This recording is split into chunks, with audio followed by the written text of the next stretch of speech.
fans, welcome back to Room 237 as I continue my marathon of Italian horror and Giallo films. And this is my 49th Giallo review. And so my last video was Luciano Ercoli's 1971 Death Walks on High Heels. So for this, I'm going to do his 1972 follow-up companion film, Death Walks at Midnight. And this is also the Arrow release DVD. It was cheaper, but yes, I do know there's Blu-ray. I also do like Arrow's artwork, but like always, I have to put the older artwork on there. Now, this is the companion film because similar to Miraglia's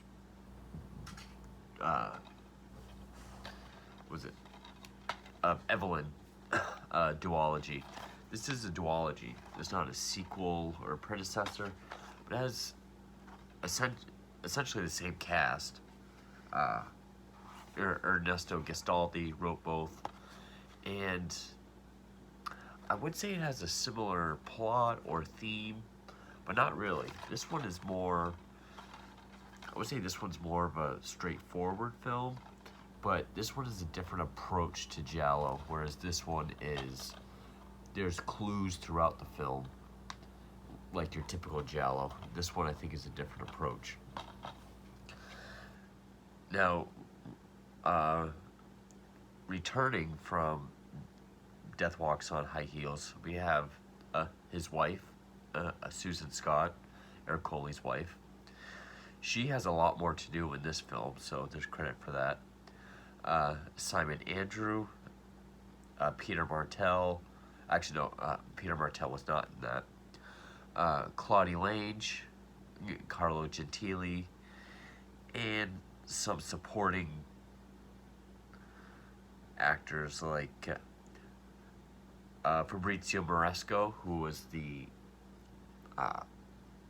partner inspector in High Heels. He's in this. Luciano Rossi, who is the groundskeeper in High Heels, he's back in this. Even the fish salesman, who I said reminded me of Michael Palin in Monty Python, he's back in this. Manuel Muniz. Sorry, I sound like shit. So yeah, a lot of the same cast, and actually pretty much all but Frank Wolf, who sadly committed suicide the previous December, shortly after this came out. This is the one I want to hold up. So this one, also there's a lot of opposites. That one, I wouldn't really say it was sleazy, but there's definitely a lot more sensuality and nudity. A lot of focus on Susan Scott and her dancing. That's pretty much non-existent in this film. This movie pretty much does away with that. It really lets Susan Scott act, which I actually appreciated. It's not a bloody film, but there's a lot more blood in it. As you can see, there's the spiked, armored glove, gauntlet, whichever you want to call it, which is kind of similar to a weapon in Blood and Black Lace. There's also sort of the central plot idea about witnessing a murder that supposedly happened a long time ago, or some time ago, similar to Girl Who Knew Too Much. So, it has some Bava influence. Now, the music was also done by someone else. The music was done by Gianni Ferrio, which the music, I would say, was not as memorable as High Heels, but it had more of a jazzy feel to it. In fact, there's one piece in this that Tarantino would use in Inglourious Basterds. The scene where, oh my god, I cannot remember. Shoshana is sitting in the diner by herself.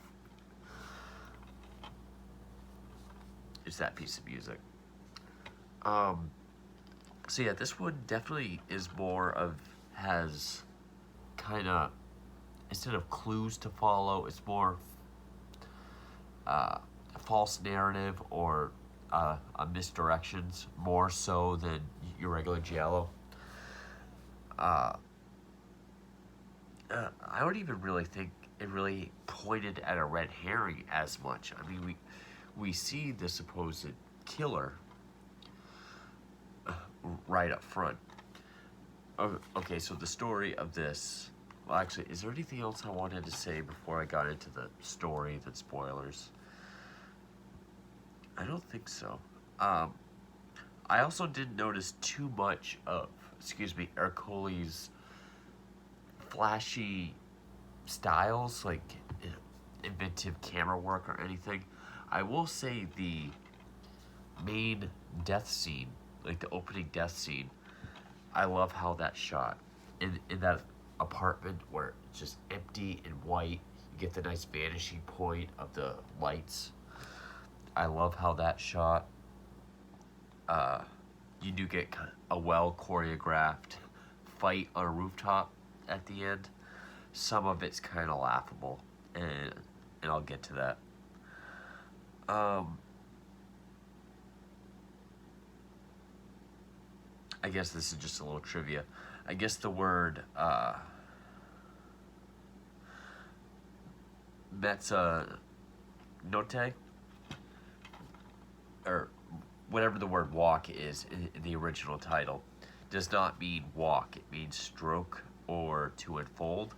So death caresses you at midnight, I guess would have been a better translation. Either way, death caresses you at midnight or walks at midnight. I think they both work. Uh,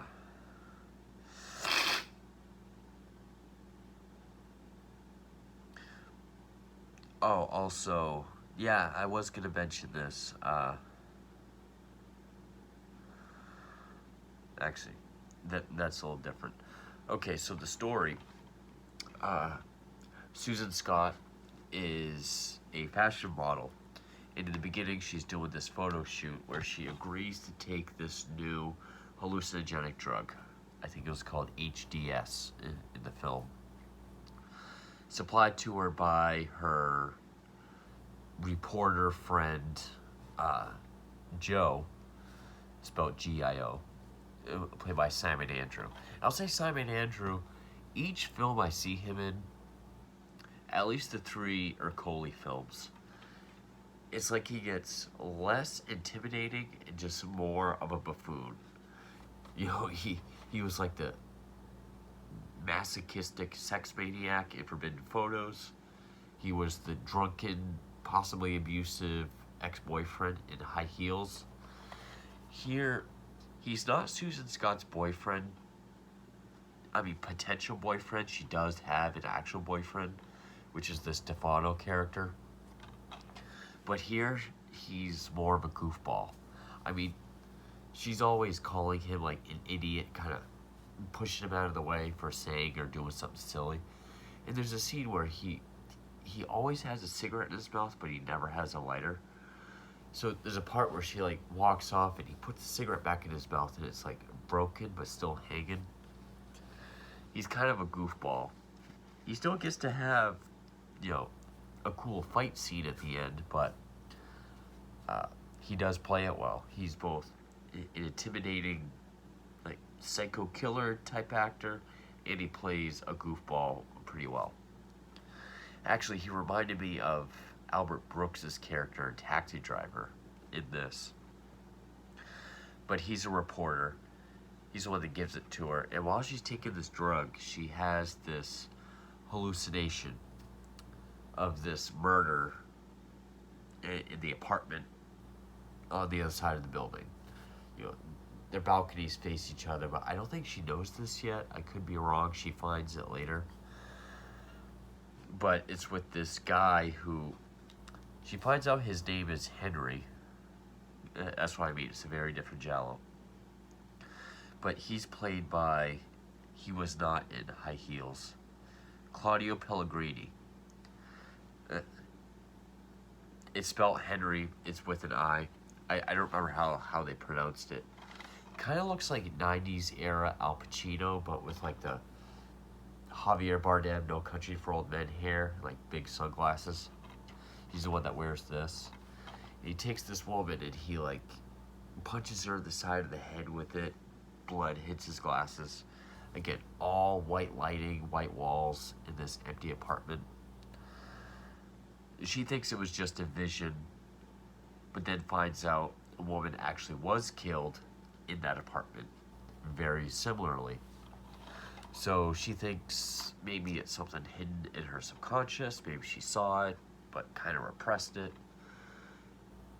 Or maybe it's just a huge coincidence, but then she sees that the same guy from her vision is stalking her. He's everywhere she goes, seems to be following her, but Joe, her sculptor boyfriend, Stefano, played by Peter Martell, they don't believe her. The inspector, which on IMDb it says Inspector Sereno. I thought his name was Sarupa or something, because there was a couple scenes I had to put subtitles on because sometimes they talk a little too fast or the dubbing. I mean, it's Arrow. It's clean audio, but sometimes I'll back it up and try to. So here it says Sereno. I'm just going to say Sereno, but I could have swore it was something different. He has less to do than High Heels as well, but he's still the same kind of inspector. He really doesn't believe her. He thinks she's pulling a prank. So then slowly the pieces come together. She finds the apartment. She's there alone. The killer's coming after her. She has to get Stefano's attention because he's over at her place because they don't live together. And there are some... I'm sorry I'm wiping my nose so much too. There's damn dog hair everywhere. But there are some good foreshadowing moments, like in High Heels. If you remember the part with the gun in the mantelpiece, here it's a set of keys. That's all I'll say about that.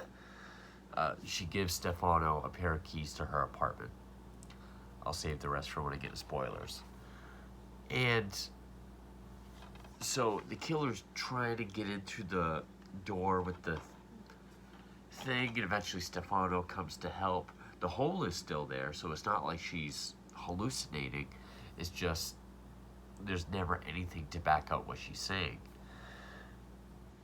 Eventually, Sereno shows her a picture of the girl who was murdered. It's this woman named Helena, who is not the one from her vision, was killed by this guy, Nicola, not the guy from her vision. But she sees this other article, a woman named Dorothy, the one from her vision. They say her death was a suicide. But, so, she has, the right people, it's just they're all kind of jumbled up. Eventually, Helena's sister, played by Claudia Lange, decides to help. Because she doesn't think her sister committed suicide. She thinks it was murder, so she's going to help her. And this is where we get the sort of Polanski type of vibe, which I know a lot of Giallo films have. Because her husband is this guy, Dr. Otto Wutenberg. Yeah, played by Ivano Staccioli, if I pronounce that correctly. He's a professor of psychiatry and runs this insane asylum. They visit the asylum. She showed... Lange shows Susan Scott, the guy that was sentenced for Helena's murder, who's now a mute. He was a musician, now he's mute. Which, did I even say Valentina? I didn't even say Susan Scott's character's name. And eventually, that's pretty much the plot. She's trying to prove that these visions she had while on the drug really did happen, but no one will believe her. But now everyone kind of thinks she's nuts because Joe, Simon Andrew, posted the article that she took these hallucinogenic drugs, and now everyone just thinks she's kind of nuts. Uh, so before I get to spoilers, I'll say I did like this movie. It's definitely more straightforward, even though it is a companion movie to High Heels. It's more like a different way to like a it's not your typical Giallo. It's more like Forbidden Photos, where it's this very different approach. Uh, it's not following clues to the end. It's more things aren't what they seem, and then they come together in reality at the end, if that makes sense. So even though it is more of a companion to this, I actually think the overall plot, how it unfolds, is more like Forbidden Photos. Uh, where it stands with Ercoli's other two films, um, I'm not quite sure. I think I like High Heels more, actually. But I really did enjoy this film. I think this one, it did.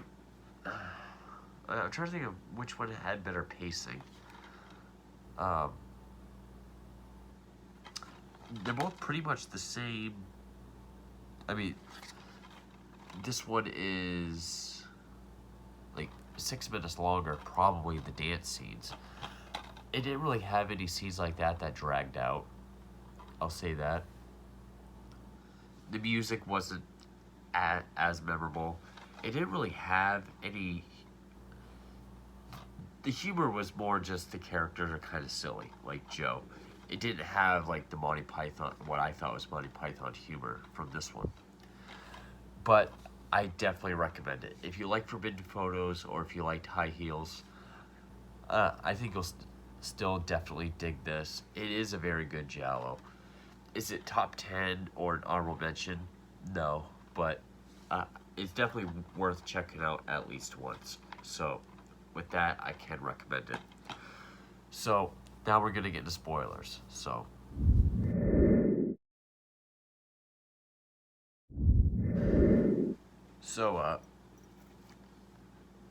at one point, it seems like Claudia Lange's character, whose name is Verushka, her and Valentina do find this guy, Henry, where he admits he killed Dolores. But then, you know, he kills Verushka. Valentina tries to call for help. They find her handkerchief with a V on it, but of course her name Valentina. So uh, Sereno just thinks it's hers and still kind of thinks she's pulling a prank. But then also there's this subplot of this drug ring that is coming from Hamburg and is now coming to Milan, which is where this takes place.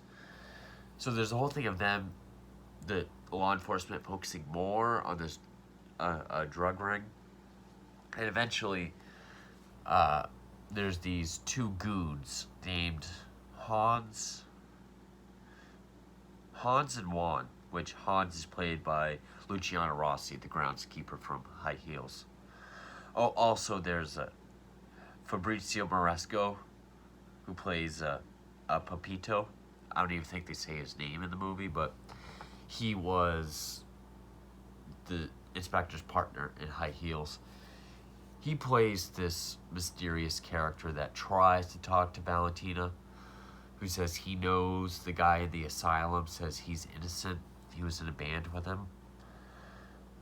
But eventually, Hans and Juan, and I like how this comes together. They're sitting outside of this diner, and Hans is always laughing. He's always cackling. In fact, there's a scene where his face is covered in white, and he's like, and his eyes are bleeding. Some people have said it's like the Joker in Dark Knight. It made me think more of the shot from Killing Joke, but this was before all that. So Joe walks by, asks for a light. They light his cigarette. Valentina calls him, and then of course, he goes to help her. There's some sort of dead end, so he leaves her. At this point, Hans and Juan go up to her room, and they start to attack her. At which point, Stefano is on his way there at the same time.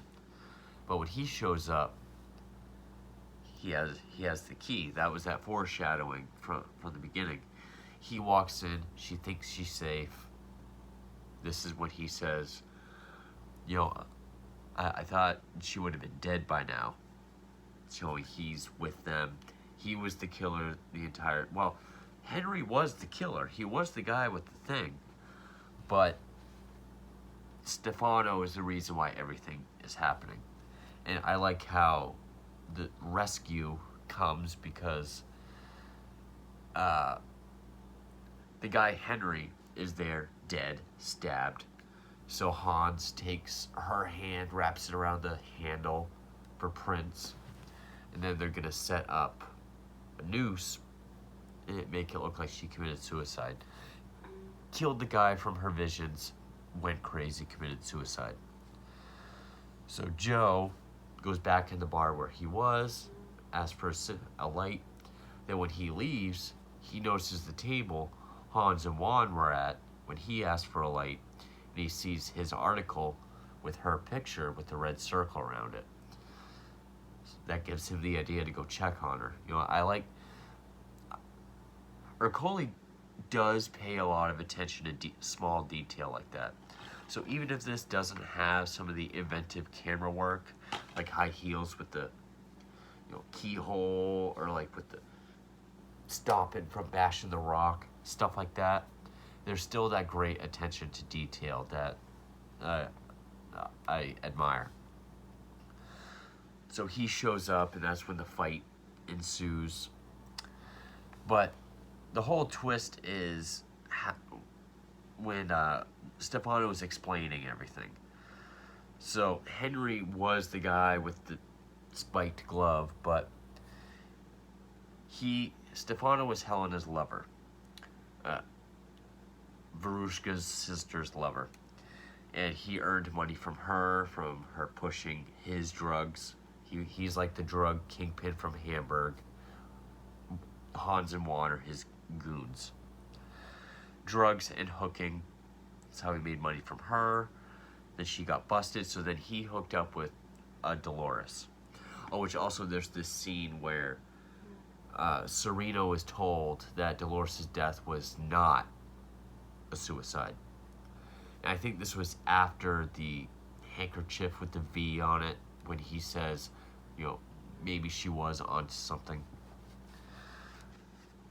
So then Stefan hooked up with that girl, Dolores, and she was the boss of this dope ring with Dr. Württemberg, Verushka's husband. So Stefano took over for Helena, and he ran the operation in that empty apartment across from Valentina's. That's why he started dating Valentina, so he could keep an eye on the apartment. He even says that. He says, so while I'm making love to you, I'm looking over there. Kind of being an ass about it. But after they moved from Hamburg to Milan, he moved the operations into that apartment.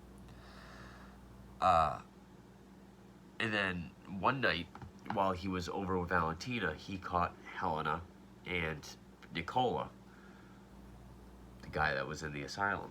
They had stored a bunch of drugs and money up in the ceiling tiles, pretty much screwing him and everyone else in the operation out of a lot of money. So what he did was, and Nicola was also a drug rival, not just a musician, but a drug rival. So he's the one, he killed her with the iron fist. That's why Valentina's vision was so vivid because he did use that spiked fist. Got Nicola framed for it, and then he made an anonymous call to the police where he disguised his voice. It said that Dolores killed Helena out of jealousy, and Henry. I actually wrote this down because it went on for a while. It was like one long exposition spiel, and I didn't want to forget anything.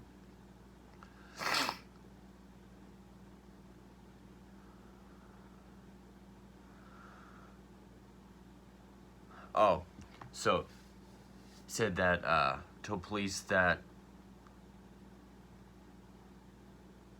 Nicola killed her, or he told Henry, or Henry found out that Helena killed Dolores out of jealousy. So then Henry killed Dolores, and then made her death look like a suicide. I should have typed this out better. But yeah, it was one long exposition thing with flashbacks. And yeah, right then, that's when Joe sees the article and goes to check on her. And then big fight ensues, goes all the way up to the roof. Some of it's kind of silly, like there's one part, like when Juan falls off the roof. It's an old Italian film. You can tell it's a dummy, but whatever. But like some of the kicks and punches, though it's well choreographed. Like there's one kick that looks like he barely touches him. And there's a part where Stefano takes Joe's head and like opens a window to crash his head through the glass. But like he opens it and then he slowly, like it doesn't even look like slow motion. Just like slowly breaks his head through it. So some of it's kind of laughable. And Hans, I don't know if it was like lye, wet cement. At first I thought it was some of their drugs just in a pile up on the roof. I'm guessing it's wet cement or lye or something because there's dirt around it, but it's all concrete up there. He gets his head mushed in it, and that's why his face gets all white. But then just when it looks like Stefano gets the upper hand, is about to kill Joe and Valentina, he's shot by the inspector. End of movie.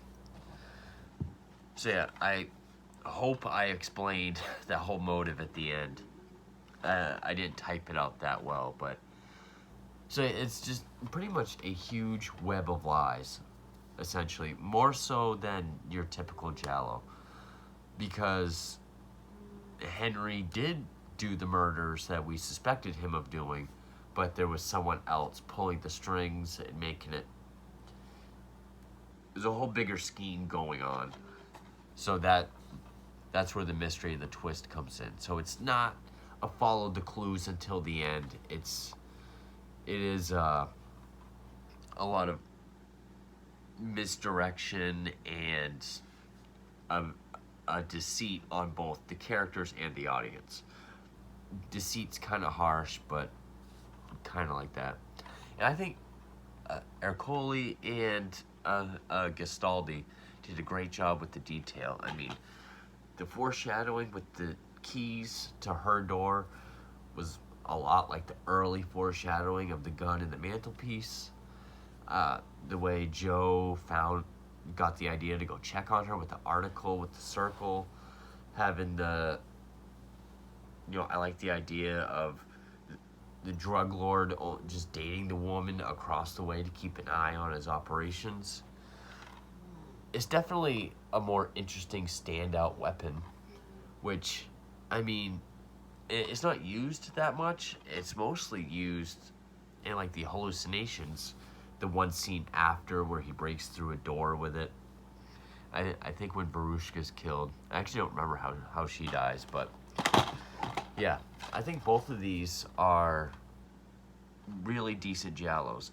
As a duology, I still need to see Dallamano's Schoolgirls in Peril, the first two. Solange and Daughters. I still need to see those, but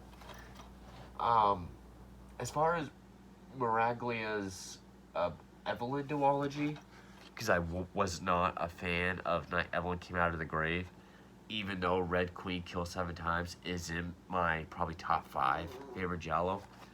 I think this is a solid duology. They're both very close. I mean, the negatives I had about this are improved in this, but the things I don't think are as strong in this are better in this. So it does what a duology should do, is make a great double feature. And I had fun with both of them. This one is known for its camp. Like, this one had humor in it, but this one is just campy fun. And yeah, that's the best way to sum it up. It's campy, but it's a lot of fun. And I like how Susan Scott really had a chance to act. She doesn't show her body off much at all in this film, which I think is good because she did do a good job at the acting. So yeah, I say I like these both equal. Maybe this is a better Giallo film, but I think this one is still a very decent, solid, different approach to the subgenre, and a very fair companion, a solid companion. So that's 1972's Death Walks at Midnight. Stay tuned for more Italian horror and Giallo films. Thank you for watching.